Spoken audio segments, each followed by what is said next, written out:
ഈഗോയാണ് മനുഷ്യന്റെ ഏറ്റവും വലിയ പരാജയ കാരണം എന്ന് കേട്ടിട്ടുണ്ട്. അത് ഉപേക്ഷിക്കുമ്പോൾ വിജയം കൈവരിക്കാനാകുമെന്നും. 2020 ടോക്കിയോ ഒളിമ്പിക്സിൽ 10 മീറ്റർ എയർ പിസ്റ്റൽ വിഭാഗത്തിൽ മനു ഫക്കർ മത്സരിക്കാൻ ഇറങ്ങുമ്പോൾ അവൾ ലോക 2ാം നമ്പർ താരമായിരുന്നു. മത്സരത്തിനിടയിൽ പിസ്റ്റൾ കേടാവുകയും നിർഭാഗ്യവശാൽ മനു പുറത്താവുകയും ചെയ്യുന്നു.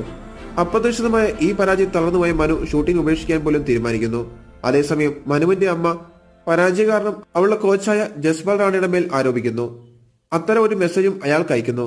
എന്നാൽ ആ മെസ്സേജ് അയച്ചത് മനുവാണ് എന്ന് കരുതി കോപാകുലനായ ജസ്പാൽ റാണ ആ മെസ്സേജ് പ്രിന്റ് ചെയ്ത ടീഷർട്ട് ഇട്ടുകൊണ്ട് മനു മത്സരിക്കുന്ന ഇടങ്ങളിൽ പരസ്യമായി പ്രത്യക്ഷപ്പെടുന്നു. ഇത് മീഡിയയിൽ വാർത്തയാകുന്നു.